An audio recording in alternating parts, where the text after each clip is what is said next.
Bonjour, aujourd'hui nous recevons donc deux témoins, Louva et Irina. Bonjour à vous. Bonjour, pasteur. Bonjour. Et elles vont nous parler donc du sujet elles vont nous témoigner sur le baptême du Saint-Esprit.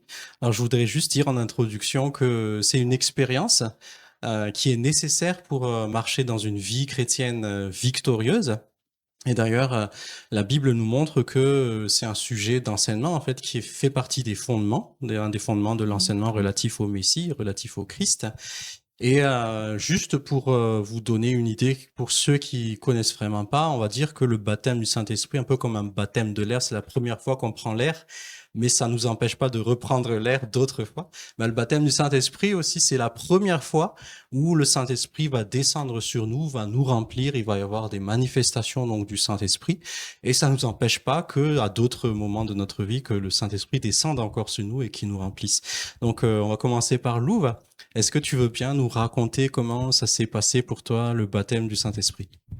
Oui, alors moi, dans mon cas, quand j'étais la toute première fois où j'ai vu ça, en tout cas, j'étais petite, je ne sais plus trop quel âge j'avais.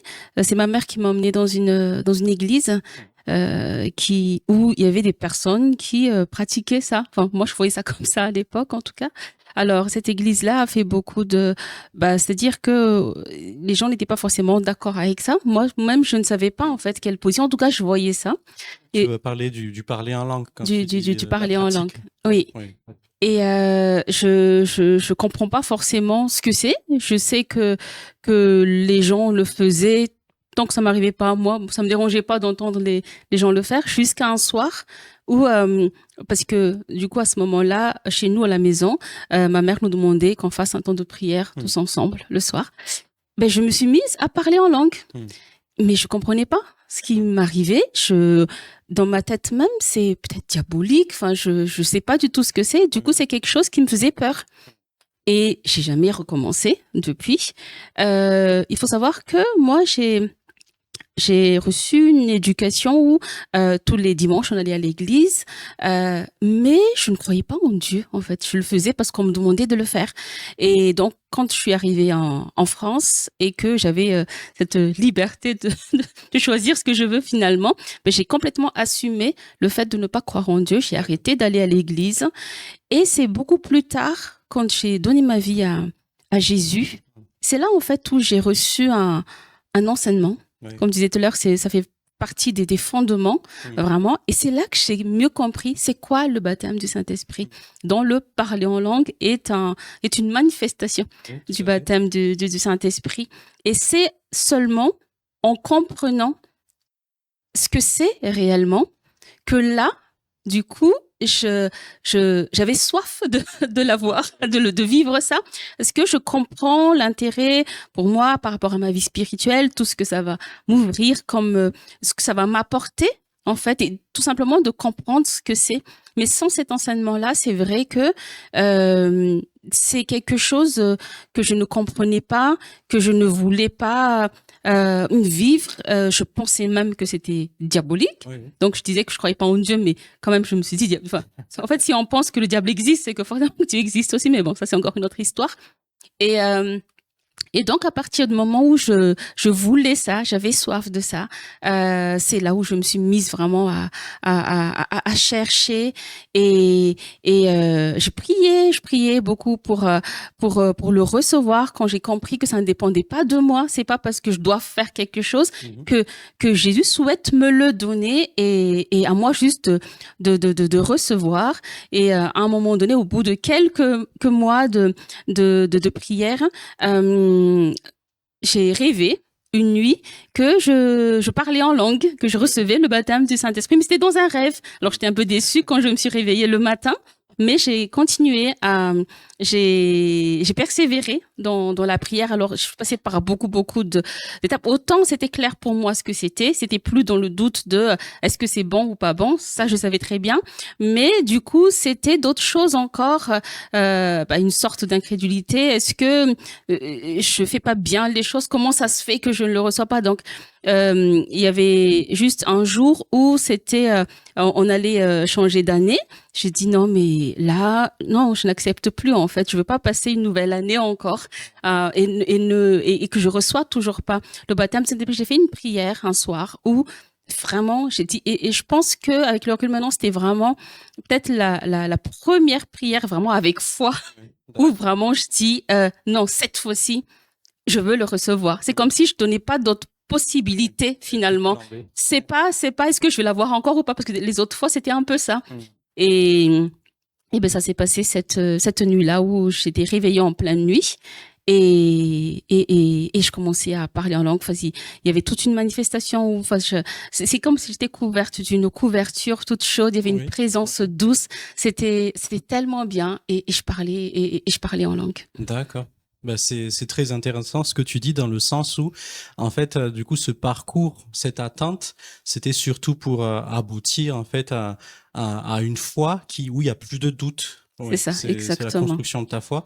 Mais effectivement, c'est très possible de le recevoir quasi instantanément si ta foi est bâtie, en fait, si tu entends le message de manière correcte, que tu n'as plus de lutte par rapport à le recevoir, ben, Dieu peut le donner même en regardant cette vidéo. Je sais que moi, j'ai fait des anciens témoignages où des gens ont reçu au travers de vidéos alors que je priais même pas pour ça.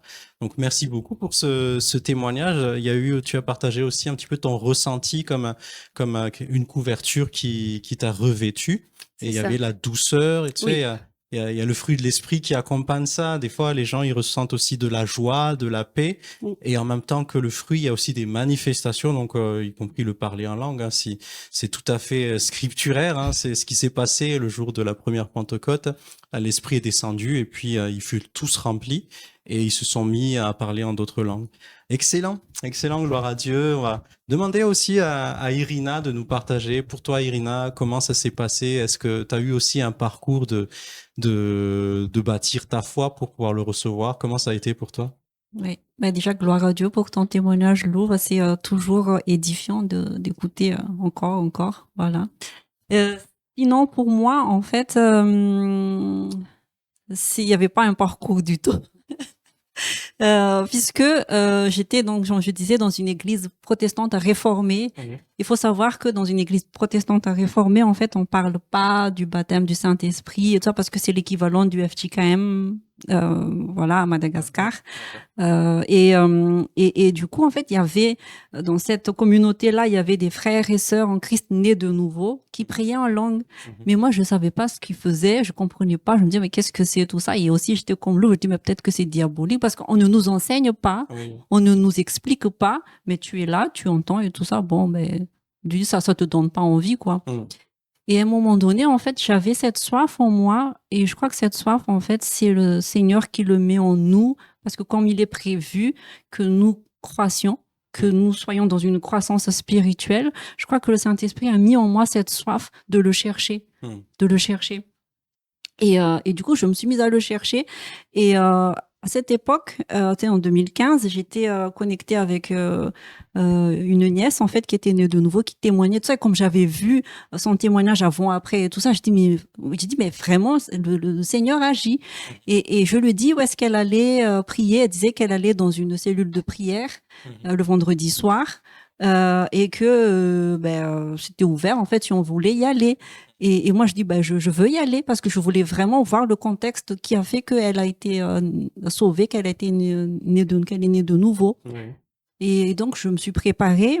Et avant d'y aller, en fait, le Saint-Esprit m'avait déjà donné un verset qui est dans Jean 7, 37, 39 en fait, où voilà, si je lis ce que Jésus a dit, c'est si quelqu'un a soif, qu'il vienne à moi et que celui qui croit en moi boive, comme dit l'Écriture, des fleuves d'eau vive jailliront de lui.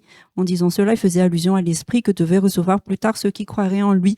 Et en fait, j'avais toujours ces mots-là que des fleuves d'eau vive jailliront de lui. Pendant 2 jours, je crois, avant ça. Donc, je l'avais. Donc, ça revenait.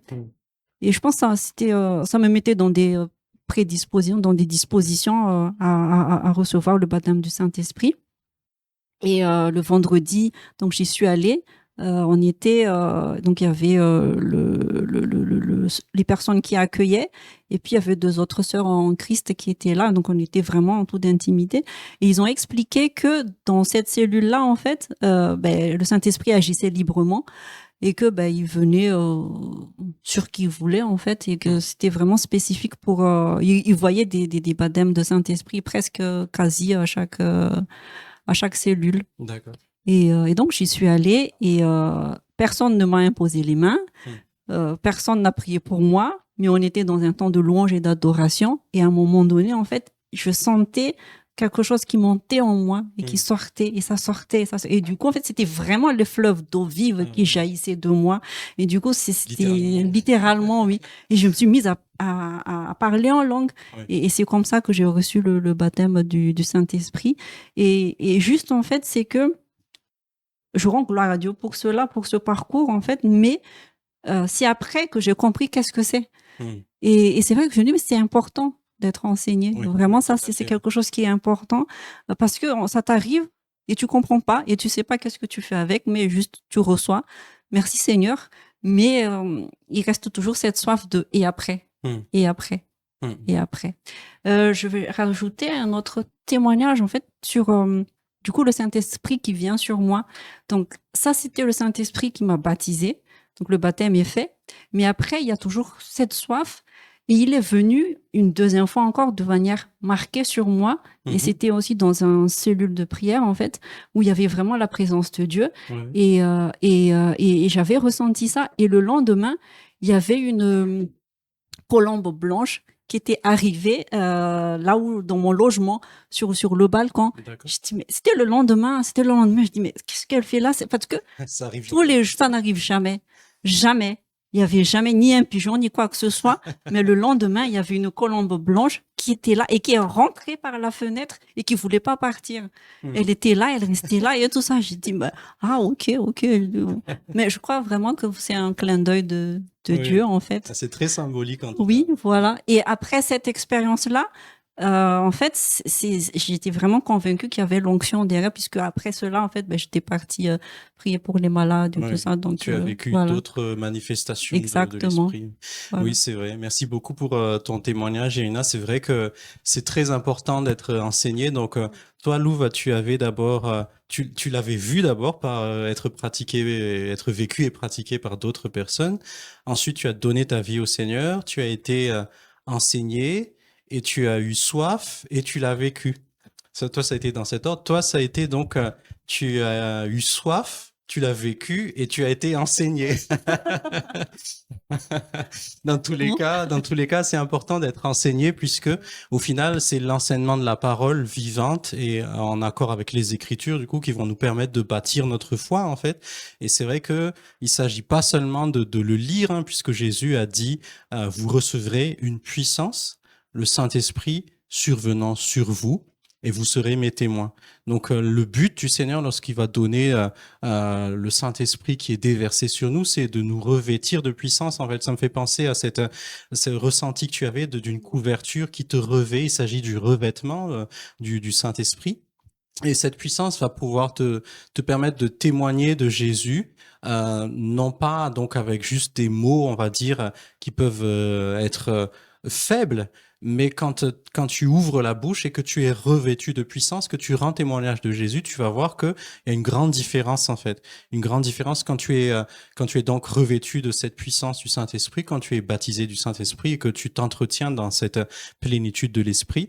Tu vas voir effectivement comme ta nièce, tu avais dit, hein, ta nièce, tu as vu une différence avant et après, tout simplement parce que tu marches maintenant dans la puissance du Saint-Esprit et que normalement c'est au travers de la puissance du Saint-Esprit qu'on est censé vivre au quotidien. En fait, ce n'est plus par nos propres forces, par nos propres efforts, mais grâce au soutien, à l'assistance et à la puissance du Saint-Esprit. Amen.